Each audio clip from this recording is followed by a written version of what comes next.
Hello everyone, welcome. Today it got to the point when I was practicing my harmonica that it is time to clean the Windsavers or the valves. I'm sure if you've played any chromatic harmonica for any length of time, you've noticed that over time the saliva will get stuck or gather on the Windsaver valve, and then it will stick to the reed plate. And you know, I'll put up with that for a little bit because I'm lazy, but now I'm getting to the point where I can't play the instrument, so I'm going to take the time to clean the Windsavers or the valves on my chromatic harmonica. So what we're going to do is we're going to take apart the harmonica. You do not want to clean the reed plates with the harmonica all put together. That should be obvious, but you never know. So you take off out the slide, remove the spring plate, pull out the body of the harmonica. So here we go. Here are the reed plates. Here's where you need a tool. I went and I got a screwdriver. I went down to the hardware store and I took the screws with me to make sure I got a screwdriver that fit real nicely. So it's pretty easy to take them off.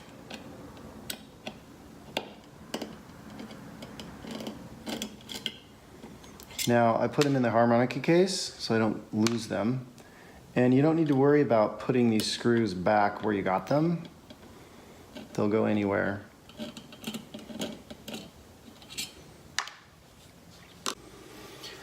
Okay, let's clean these reed plates.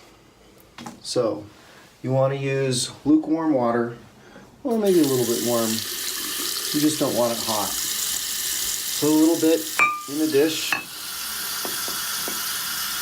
Okay, that's good. And you just want to put a drop of hand soap. And then take your reed plate. And what I do is I take it on, my fingers are just a little bit over the reed plate, if you can see there, because they're gonna, you don't want to slide it on the bottom of the dish. You don't want to scrape your reed plate on the bottom of the dish. Then you just start moving your hand back and forth and let the water suds up.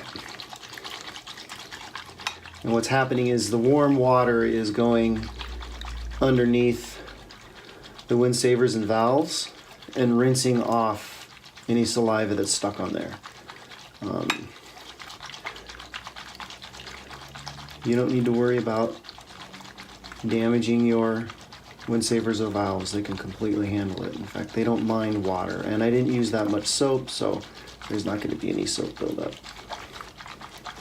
You just keep doing that over and over and over and over. You know, until your arm gets tired. Okay. So now that's done, I'm going to rinse them.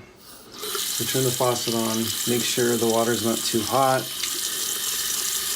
You're not going to melt these Windsavers. You just rinse this off. Now what I like to do is I don't know if you can see the valves moving as it's rinsing underneath.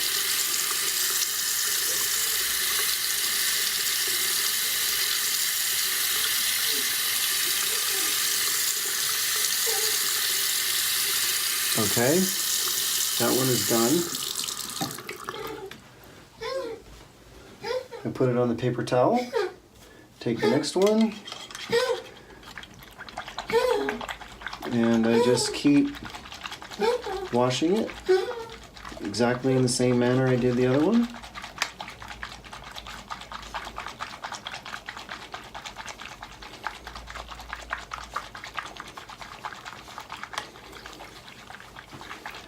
Okay, I think you get the idea. When you're done with this, you just rinse it. And what you can do, I'm going to set that there for a moment. What you can do is you can take the paper towel and you can just fold the paper towel over and gently press down on the reed plate. That'll accelerate the drying process. You don't have to do it this way, but why wouldn't you? So we're just patting it dry, and then we're just going to leave them there. Okay, our reed plates are dry. So now we're going to reassemble the Hohner CX12. So a tip about putting these reed plates back on the reed plate, I'm not sure if you can see this or not, but there is a number. On this particular reed plate, it starts with an X. It's X0713. So that should be on the top right, and it should fit right in on your comb. Now, the bottom reed plate also has a number, and that number will also be on the right-hand side and be on the outside. So it would be assembled like so, where you have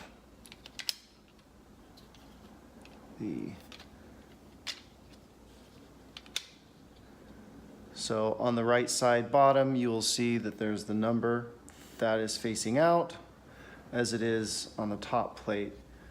That number is also facing out. And then what I do is I just grab on right in the middle, because I don't want to touch the valves on the end where they move. This is on the base where the front of the comb is. And I hold it like that, and I take a screw and I just drop one in, take my screwdriver, and hopefully it'll grab. Okay, so once you got a couple of screws in, I just drop them all in. And you could do it however you want. And then I finish assembling the reed plates.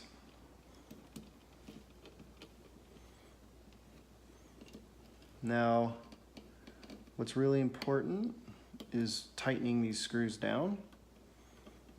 They don't need to be really tight. It's not a moving part. It's not like you have to have torque. But what I do is once I get them down touching the plate, I just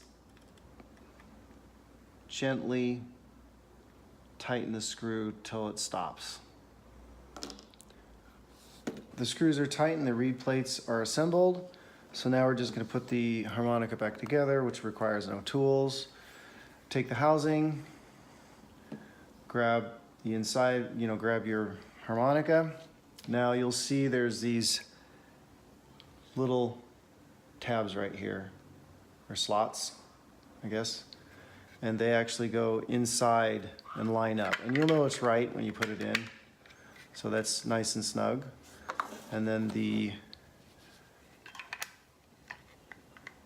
spring plate, you just put in the end here.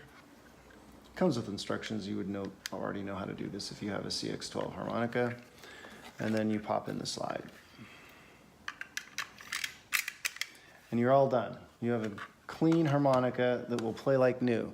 Now, this is probably the most important harmonica maintenance skill that you can learn, because the valves do stick, and that can be very frustrating when you're playing your instrument, and it will play like new.